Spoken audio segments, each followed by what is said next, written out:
How's it going, wrestling fans? Thanks for tuning into this episode of the Wrestle Report, episode 16 with Phil and Don. I am Phil. And I'm Don, baby. I forgot to mention this last episode, so I want to throw it right out here. That new awesome logo that we got sitting in the corner right there, that was all Don's graphic design work, so I wanted to make sure the credit was thrown out when it was due. Looks good. How's it going, man? How you feeling? Feeling great, man. I'm excited for what we're going to be talking about today. Yeah, we got a lot of good things going on. AEW, NXT mostly, and then I think next week we'll really get into the Elimination Chamber pay-per-view because the card will be a little bit more set. But for this week, really what takes center stage, NXT Takeover Vengeance, which is on Sunday, on Valentine's Day, which I'm just going to throw this right out there. Why was it not a Valentine's Day massacre instead? I like Vengeance. We talked about this earlier. I'm glad that name's getting used again.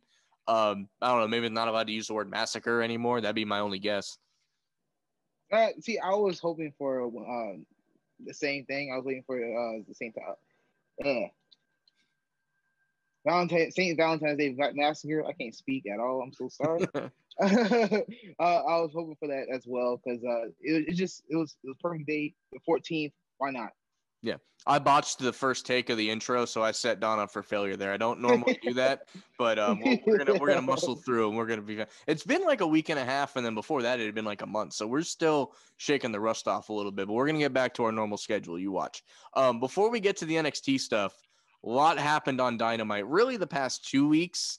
The Beach Break, excuse me. I was gonna say Bash at the Beach. The Beach Break episode really led to a lot of things, ending with the debut of Kenta in AEW, opening Pandora's box, as people are saying, of another company that AEW is now working with. On one show, they had New Japan wrestlers, Impact wrestlers, NWA wrestlers, all in with their, the talent that they have signed. So with Kenta in there, obviously it opens up the possibility of other New Japan talents. Kenta, when you really do the research, is the perfect person to do this with because he actually owns a house in Tampa based on when he worked in NXT. So for him having to come here in quarantine for 2 weeks before he could be on TV, not as big a deal for him because he's just chilling at home. And, of course, it works out perfectly because him and Mox are having a feud over the IWGP United States title, which I'm convinced they're going to finally have that match here in the States possibly. I don't know if it's going to happen at the pay-per-view for Revolution, which is March 7th, I believe we looked up. It's very possible that could happen, but just the fact that he's here opens the door for any other New Japan talent and really anybody that's not WWE to show up. I mean, I'm waiting for Ring of Honor to get involved. I would love to see more NWA. They've kind of used it to boost the women's division, but I would love to see Nick Aldis show up with 10 pounds of gold and get some stuff going. But just what was your thought, really going back to last week, seeing Kenta, and then it's been a while probably since we've seen him since his Heyo Atami days. I've seen a little bit of his work since he's been back in New Japan, but he looks great. He hasn't really missed a step after not really getting to work much, last year. Oh yeah, man, he looked great. The match that they had this week was awesome, Mm-hmm. And it was a surprise for sure. I did not see it coming. I just have one thing that's like killing me in the back of my head. Like, AEW is great. AEW is nice, it's entertaining, it's something new, but they're gonna need another show. There has to be another show. If you're gonna start bringing in all these other people from other companies and stuff, you got to have a whole nother show so you could still premiere your people. Yes, you have Dark, but who actually watches Dark though? Yeah, no, that's a great point. I'm as diehard of an AEW fan. I haven't missed a show. I'm not going to say I watch Dark every week because I don't. And even when I do, luckily they announce the matches beforehand. I jump around. Like if Colt Cabana's got a match, I'll watch that. If, Jungle Boy's on there. So I can't say I sit there and watch everything. They have had in the works what they're calling a third hour of television, not making Dynamite 3 hours. They've been very clear about that. That's not what's going on. But they do have another 1 hour show in the works. Probably would have been out by now if not for COVID and everything. So I agree with your gripe, and I do think that's something that will be fixed down the line. But for now, they got to really walk the fine line of, you can bring in all these great guys, but you can't neglect the talent that you have signed that you're paying money to. Yeah. But back to Kenta though. Yeah, it was awesome. It was awesome seeing him. Like you said, I haven't seen him since his days when he was with WWE. So it was nice to see. Nice to see him in general. I'm excited. They made me actually want to watch that Kenta versus Moxley match. Yeah, I mean they've not really gotten a chance to touch, and it was really funny looking at that match.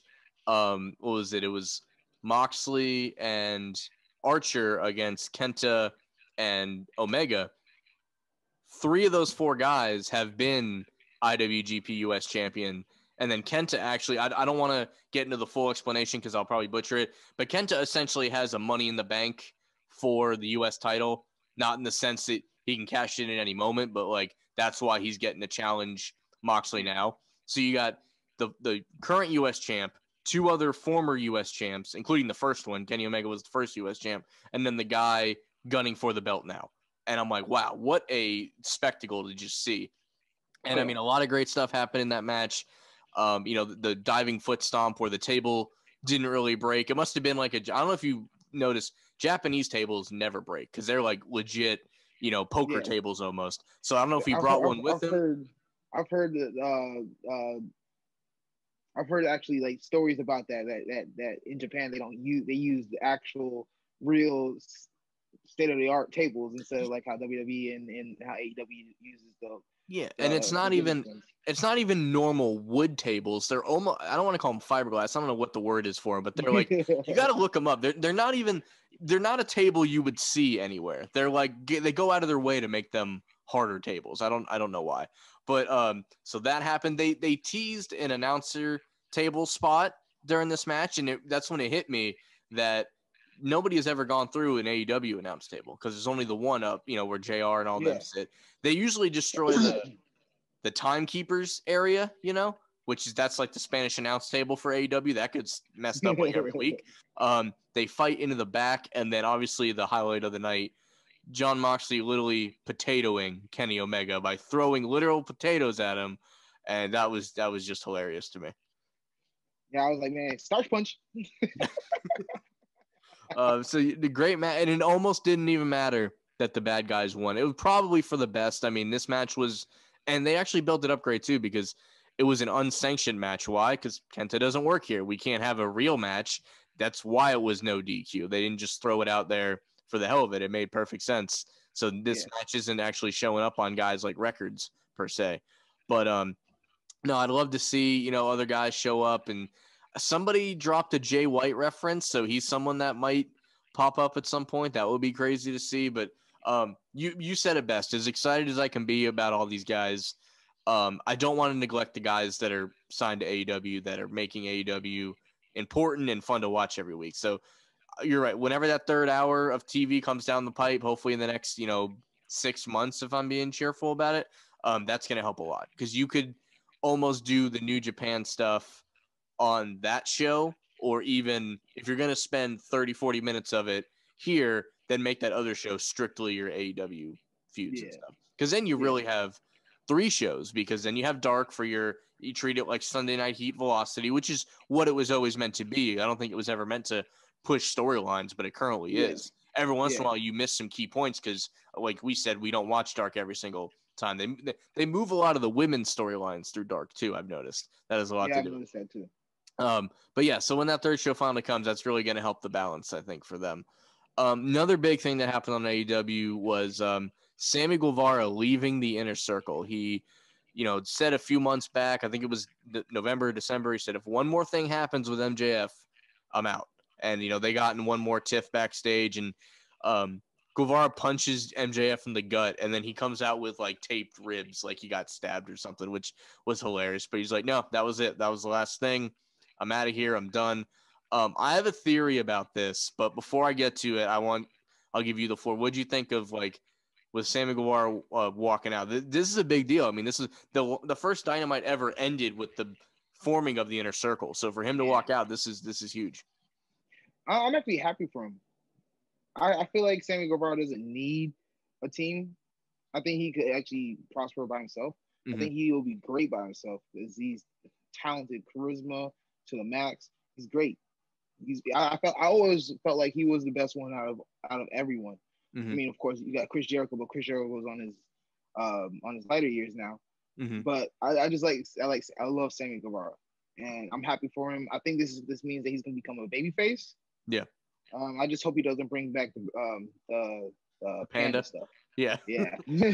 I do think he's past the panda stuff, which, I won't miss. I think the Inner Circle did exactly what it was supposed to do for Sammy. Because when you look at if you look at the tag team, you got, Proud and Powerful, Santana and Ortiz. You got Jericho, the leader. You got Hager in the heavy. And then you have the up-and-coming star in Sammy Guevara. So almost similar to like Randy Orton in Evolution. Obviously, a byproduct is Batista also blew up. But that was a vehicle for Randy Orton. And it worked perfectly. And I think this will too, him being gone from that group. I think in the year and a half, it's been almost 2 years that it's been. It's done exactly what it needed to do for Sammy Guevara. That being said, here's my theory. He walked out of it, right? And I think Revolution is March 7th. So that's almost a full month away. That's at least 3 Dynamites from now. Don't see Sammy Guevara at all. Almost to the point that you kind of forget that he's not there. Because that can happen with all this other inner promotional stuff going on. Guys can get lost in the shuffle pretty easily. So you let this happen on purpose, right? And on Revolution, when it's the Young Bucks against Jericho and MJF for the titles, Sammy Guevara comes back and it helps Jericho and MJF win. It was a swerve the whole time. He's still with the Inner Circle. It's something that they, put over on everybody. MJF and Jericho are the tag champs at that point, which would be great for MJF to win some kind of belt because he was not able to win the world title when he had that feud. And then I still think the Inner Circle breaks up in some kind of way. I think maybe you can even pitch it as he really did walk out, and then Jericho talked to him and said, hey, like, we're going to work this out. Do this favor for us and everything will be different. We'll be, there's a million ways to spin it, but I still can see, because how else do you get the belts off the Young Bucks? It's got to be something at this level for that to happen. Because the Bucks are, they're in this storyline with Kenny, and they're almost holding the belts hostage right now. Their story has nothing to do with them being tag team champions. So it would almost be a perfect, and really that storyline still has tag belts involved because Gallows and Anderson are the Impact Tag Champs. So this would be a perfect way to get the belts off the Bucks. The story would be great, and you would look at it like, where do we go from here? And then obviously they will break up down the line because, as you said, Guevara is already a star. He doesn't need them anymore. But I think that would just be an amazing swerve that I just wanted to throw it out here in case I end up being right, because that would be way too big of a hit to not have proof that I was thinking it. So I could really see that happening in a few weeks. See, I was thinking that too. I had a thought of that, but then I also had a thought that, since you brought up Revolution and they're going against the Young Bucks, I was thinking, why not they cost Jericho, Sammy Guevara costs Jericho and MJF the title. Yeah, that if it stays this way, and then maybe you get see if that happens. My only question is, does the feud then become Sammy versus Jericho or Sammy versus MJF? Like, what's the big blow off? Is it going to fight Jericho or is it going to fight MJF? Is my only question there. I mean, I think at some point Jericho though. Yeah, at some point he's fighting both of them, but it's like, who's the final boss? And I guess it would have to be Jericho. Maybe he convinces Hager to join up with him because that was his last tag partner, and they have Wardlow now, so it almost makes they don't really need him. Yeah, you don't really need him. So I mean, maybe they can he can just be his heavy, and that could work out too. So a lot of ways this can go, and I love when stories aren't too predictable, and sometimes it's like they're not predictable. Like this happens in WWE sometimes. You don't know where a story is going, but you feel like it's because they also don't know where it's going. This one, I think they have the plan. It's just a matter of finding out what it is. And I'm looking forward to it. I do think Jericho and MJF as tag champs, even for a short time, would do a lot for MJF getting to be a champion. Jericho only has so many years of consistent competition left. It'll look great for his legacy to have been world champion and tag champ. I don't see him ever going for the TNT title, but he'll at least have the 2 world championships in the company. Yeah. So that is something I would like to see. We'll talk more about Revolution as it gets closer, but that is a match that I'm really looking forward to if they pull the trigger on that. Because right now the Bucks being champions weirdly isn't the best thing with the other stories they have going. Yeah. See, my whole thing was I was hoping that we was going to get another Bucks versus FTR. Mm-hmm. And FTR takes the title off of them. That's what I was hoping. But I'm okay. I'm okay with MJF and Chris Jericho taking the title.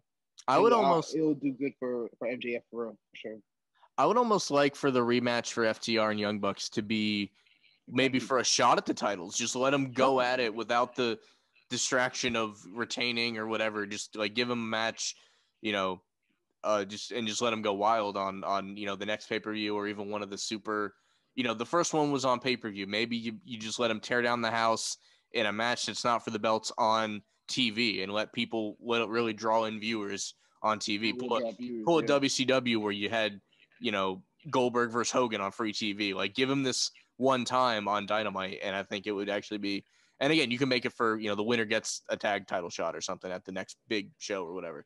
But yeah, FDR seems to be enamored with Luchasaurus and Jungle Boy and that whole story, so that would have to wrap up first. So that timing might work out pretty well, actually.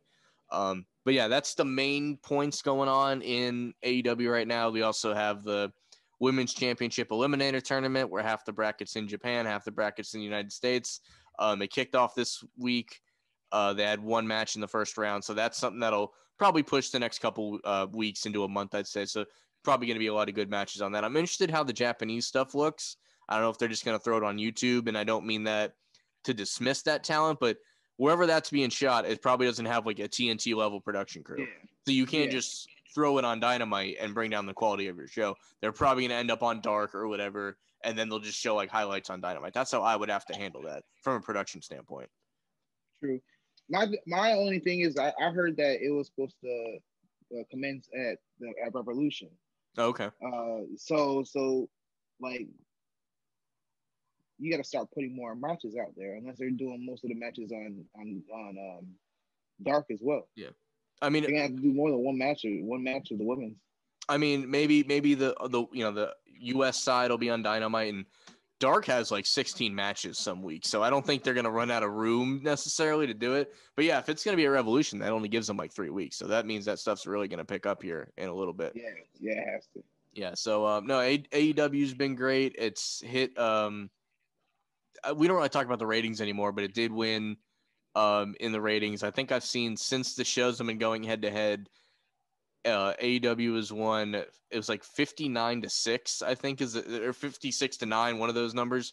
But it was big lead, obviously. So but they are sitting at the same numbers. I don't know if when this Peacock deal goes through for WWE, if they move NXT or even put it on Peacock also, and then AEW is the only show on television that day, and maybe that'll boost their numbers. But I would like to see them start hitting 1 million consistently. Instead, they'll like build for a month or two and then pop 1 million and then go back down. It's weird how it builds that way. But overall, I love the show. I haven't missed one since it started. Even if I don't get to watch it live, I'm watching it by the next day. And it's just a great product. It really I usually watch NXT when I know something big's coming on.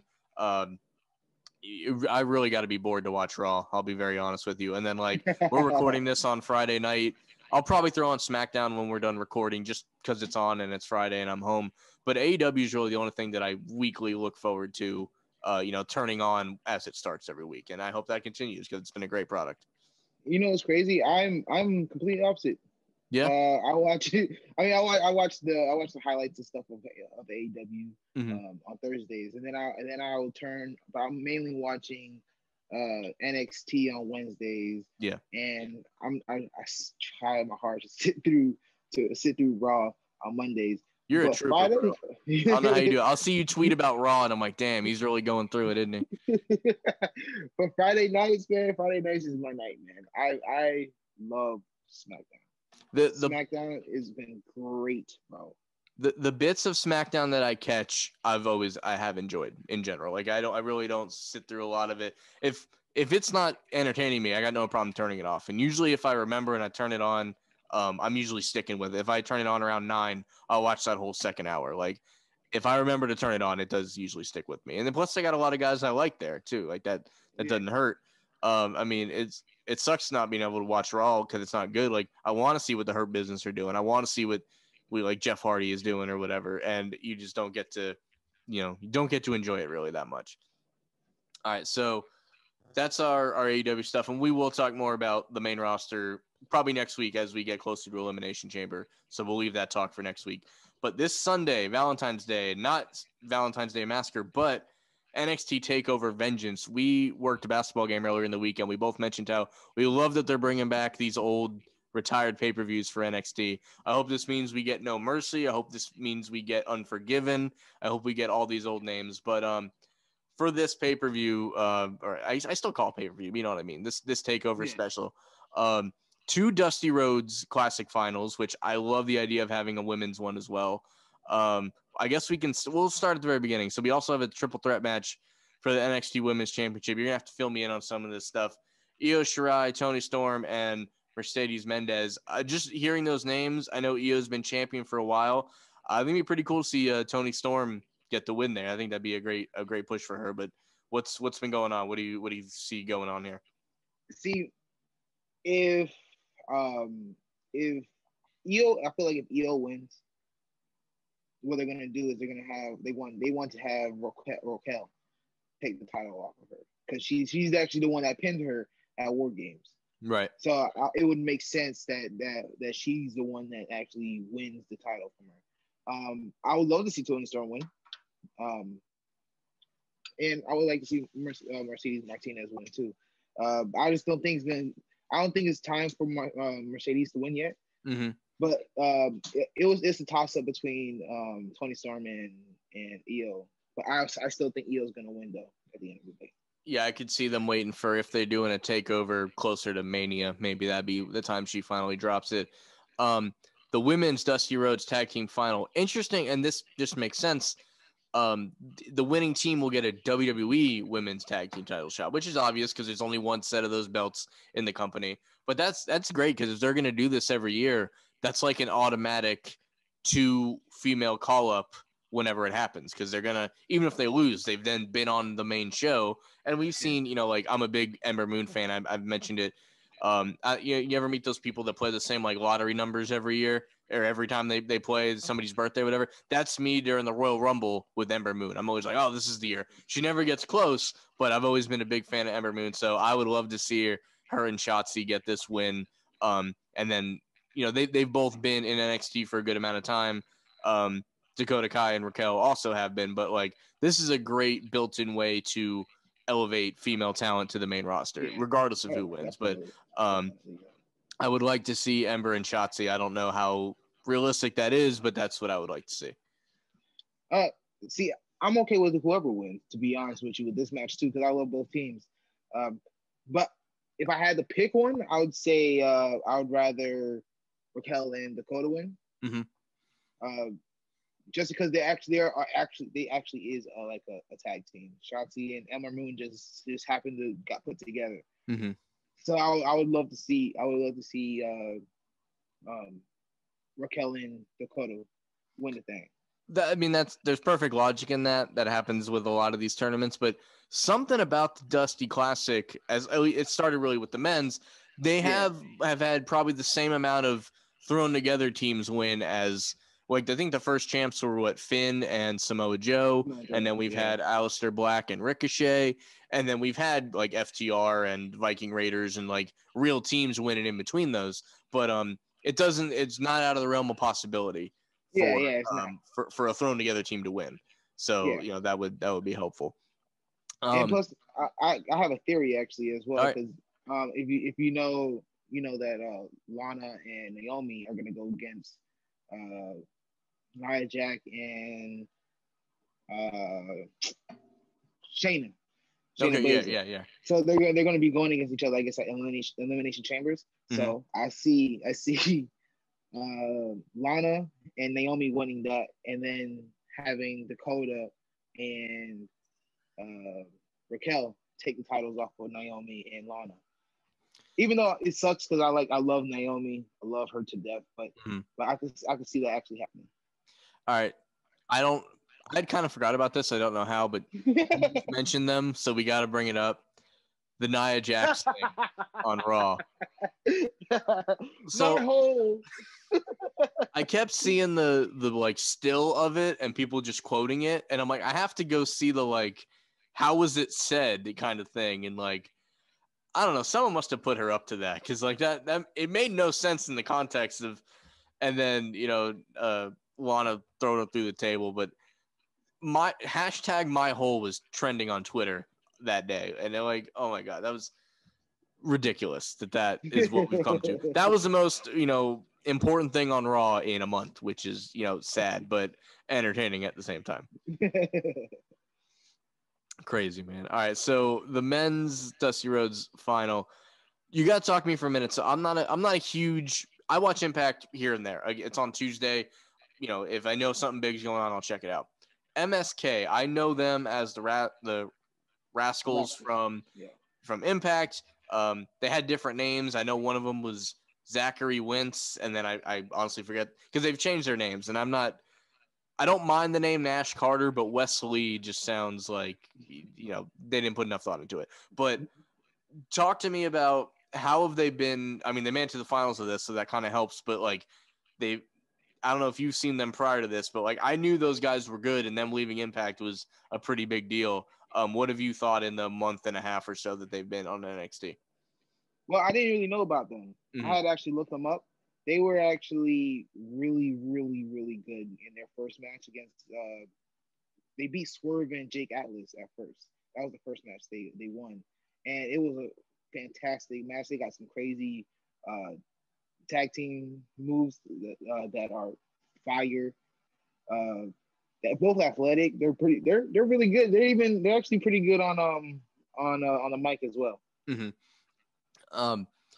And then they're facing the Grizzled Young Veterans who, I think this is obvious that MSK wins. I'm still not quite used to calling them that, but Grizzled Young Veterans, they'll just go back to NXT UK and, continue, their former tag champs over there and everything. I think they'll give them a great match for this, but this will really cement MSK as a great team in NXT for a while. I don't see how they don't win this. Yeah, see, I'm cool with either or winning once again, but I just know how WWE is. They're not gonna want heel versus heel. Yeah. So they're not gonna want Grizzly Young Vets versus Oni and Birch. Birch. Yeah. They're still not gonna.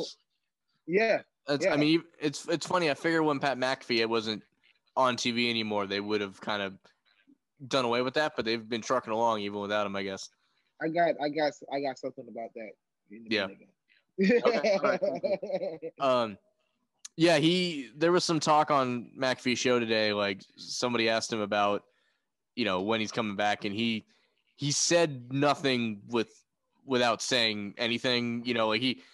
He left it open for interpretation, which he's usually one that no, I haven't talked to them. I don't know what's going on, but he left it open to when is he gonna show up. I mean, he did his show from his normal spot today. I don't know if he can fly to Orlando and be a part of this necessarily, but I mean, stranger things have happened. I remember several months ago, probably the last takeover, I was gushing over how much I like Kushida and how I'd love to see him in either the Cruiserweight title ranks or the North American Championship ranks. And we're finally going to get that. He's taking on Johnny Gargano, who's kind of become the John Cena of the North American title. They can just throw it on him when they don't know what else to do with it, and he'll pump out great matches. That being said, I would love to see Kushida win this because Gargano does not necessarily need the title. He's won it and lost it so many times. It's fine. I don't think I've picked. Well, there's no other titles on the line here, but I think it'd be great to see a new champion in that. And Kushida is older. I know people don't really look at him that way, but I just want him to have as much success as he can when he's still going to be a full-time wrestler. So I'd love to see that. I would love to see that title change for that reason, because Gargano, again, it's not going to hurt him at all to lose a great match against Kushida. This is my match of the night. Will be my match of the night, I believe, because both of them are great in the ring. They're both great athletes. Both of them good submissions, technical wrestlers and everything. So I'm excited for that. I think Kushida's going to win as well. I think Kushida needs to win. Mm-hmm. He's been winning a lot of matches lately, and this could be the win that he needs to put him over, even though he's already hella over. yeah, very much so. And like you said, Johnny Gargano, he doesn't need the title, man. Johnny Gargano's great. I feel like he's better when he's chasing the title than he is with the title. He's at the point where, and this happens with NXT, if he gets called up, it'll just because there's nothing left for him to do where he's at. And I would like to eventually see him. Like someone like Ciampa, I don't know how he would do on Raw, but someone like Gargano, I think would be perfectly fine. So this could be the beginning of, I could see him almost dropping the belt here and him being one of the night after WrestleMania coming up to Raw kind of guys, you know? I need to see him versus D. Bride before D. Bride decides to be a part timer or retires. Yeah. I need to see them two go against each other. I mean, even if he becomes a part timer and we wait till like next WrestleMania where we have hopefully by then complete normal crowds, because that's a match that just needs to be adored by millions and billions of people at one time. Oh my gosh, that'll be a and fucking great match. God, totally unrelated, but talking about somebody winning a lot of matches in a row lately, and you mentioned Daniel Bryan. Says they're playing with my emotions, but on SmackDown, Cesaro has been winning these absolute banger of a match. Had Daniel Bryan submit, it's not going anywhere. I know that in my heart, but I can dream, you know. I would love to see them do more with Cesaro. And I mean, if they throw him in that chamber match for SmackDown, man, I'm going to have a hard time to not just want him to win regardless of what storylines they got going on right now. But no, so we both got Kushida there. Here, before we get to this actual match, the NXT Championship, Finn Balor, Pete Dunne. This is going to be fantastic. I think we all know that. Seeing Edge on NXT the other week was really great. I think the only mistake they did, I understand not putting it in the first 10 minutes, but to make it like almost the very last thing, I think less people were watching it live. If you would have put it maybe at the top of the hour, it might have been better off at the time. But I don't know that he's going to challenge for that title for winning the Rumble, but the fact that he just threw it out there really opened things wide up. So before we even get to this, whoever wins this, whether it's Edge or not, what are the chances that there is an NXT title match at WrestleMania? Because it seems more probable now than ever, and it's yet to happen. So like, if it's not Edge, do you think it's got any chance? I feel like as long if they don't have a takeover the night before, I think it could happen. I mean, I assume they're doing because they can't because they're doing it Saturday and Sunday. I was thinking that, and then I imagine they're actually having a Hall of Fame this year, so that'll take up the Friday. So I can't imagine. You got SmackDown Friday. Oh shit, yeah. So I don't know how they maybe they're doing the Thursday, or they'll pre-record it and then air it, on the network following SmackDown or something like that. So yeah, they're gonna be busy that weekend. But so I mean, what's the funny thing? I don't see Edge challenging for this title, but like let's just assume it's Balor still, right? Edge versus Balor is the best match option. Like him and Roman could be great, him and Drew could be good, but him versus Balor, and we'll get into it now. Even if it is Pete Dunne, like that's another fantastic match. I love Pete Dunne a lot. I would love to see him as champion, but I feel like Finn, the whole reason he's there is to be this guy in their company right now. He's got to be their top flag bearer. I would love to see Pete win, but for some reason I think Finn Balor, I think he's going to hold their belt through WrestleMania just in case they want to do anything with him. I think he'll have to stay champion. Yeah. See, here's my theory. My theory is about this match, right? Mm-hmm. All right, let's hear it. All right. So I have a feeling that Pat McAfee is going to show up and cause a distraction, and Finn Balor is going to lose, and Pete Dunne's going to win, and they're going to have all the titles in that stable. That's how I feel like. I feel like they're going to want that to happen. So then you have it. Then why not? Kushida versus Pat McAfee. Get all the gold. Yeah. And I mean, because they even mentioned on his show to go back to that, someone's like, "Hey, you going to be at WrestleMania?" And he was just like, "Oh, I mean, don't know." Like he was totally playing it up. I mean, shoot, man, I would love if that happened, and then just give us the rematch at Mania.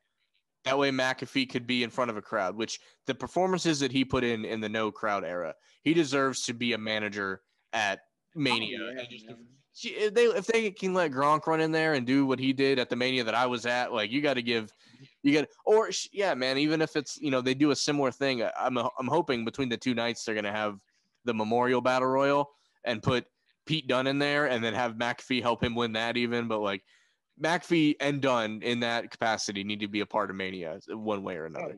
Yeah, for sure. 100%. Yeah. So if he pops down there this week, I'm gonna lose my shit because that's gonna be great. They need to give him some positives or whatever. So no, I've been watching NXT as much as even past couple weeks. I've been that enamored with AEW. I do check in on the storylines and the matches, but I'm really looking forward to this takeover. I don't know why you guys had to put it on Valentine's Day. That really puts me in a tough spot with the lady and everything. But I think by that time of night, we'll be back home from whatever festivities we're doing. So we should be fine. But, for us wrestling fans that, have lovely ladies in our life, like, you're not doing us any favors, WWE, by putting it on Valentine's Day. But that's what the network's for, I guess. You could always watch it later. So I had one more thing to touch on here, and it's just something kind of closer to my heart. I don't know if Donovan knows anything about this, so I'm just going to throw it out there a little bit. Does the name Parker Boudreaux mean anything to you? Have you heard this story yet? Yes, I have. The next big thing. Yes, so maybe Brock Lesnar, the next big thing, whatever you want to call him. I know him as number 61, an offensive tackle for my UCF Knights, who, we're both football fans too. Sometimes when a guy is really good, for those that watch wrestling and not football, and they play college football, they can not play their senior year and go into the NFL draft. They can skip their senior year to do that. Parker has decided to skip his senior year because he is officially signed with the WWE, which I think is super exciting. I know it'll probably be a good year or so before we see him in any capacity. But I mean, Vince is apparently very high on him. He played 25 games for the Knights, gave up 0 sacks. Don used to be an O-lineman. You know how difficult that could be. So, I'm really looking forward to – they're going to have to do something. I mean, I think the moon for him is all the stuff they wanted to do with Lars Sullivan, but they couldn't because, he screwed up. So, like, any plans they wanted to do with him, they could do with Parker. And, like, you don't even got to give him a different name. Like, Parker Boudreaux just sounds like a great name for your ring name. So, like, I know it's going to be a while till we see him. And for those that aren't aware, Parker looks like this, and I'm pretty sure he's going to be fine. So I'm looking forward to see a UCF Knight in the WWE at some point. It's not something I thought we'd ever see necessarily. That we do have another guy in the Performance Center named Cal Bloom. He was actually on Raw Underground for a week or two, which whatever happened to that? Is that just done? Are we just gonna? That's Dusty, bro. We not talking about that no more. Yeah, we just act like it never happened. Yeah, that never happened, bro. All right, cool. We'll file that in like the Katie Vick file, right? We just never get to talk about it again. But yeah. Oh, you also got to remember that he actually follows you, Phil. He does. Yeah. So I'm glad you mentioned that. Parker does follow me on Twitter, which is no big deal at all. But no, I'm really looking forward from a Knights fan to him, and this is something that's been rumored for a long time. Since he came, he actually originally signed for Notre Dame. He played there for a year. He came here as a sophomore, and he had to sit out the year or whatever. So he just did the strength and conditioning and really bulked up. And from that day, when he came out in spring ball for the first time, people were already making the Brock Lesnar comparisons. So, it's going to be great. Paul Heyman actually had a hand in signing Parker. So that's, that shows you everything you need to know right there. But yeah, it's something we will not see the fruits of this labor for at least a year, I would imagine. No matter how quick he picks it up, he's going to be in the Performance Center for a good amount of time. But when that day comes, I'll be very hyped. And, maybe this time next year, we're talking about, him in a prominent spot at NXT TakeOver, or he's winning the Andre Battle Royal or something like that. That would be awesome. But I think that's going to just about wrap it up here tonight, guys. Thank you all for listening. Enjoy NXT TakeOver this weekend, and have a happy Valentine's Day, everyone. And we'll see you next week.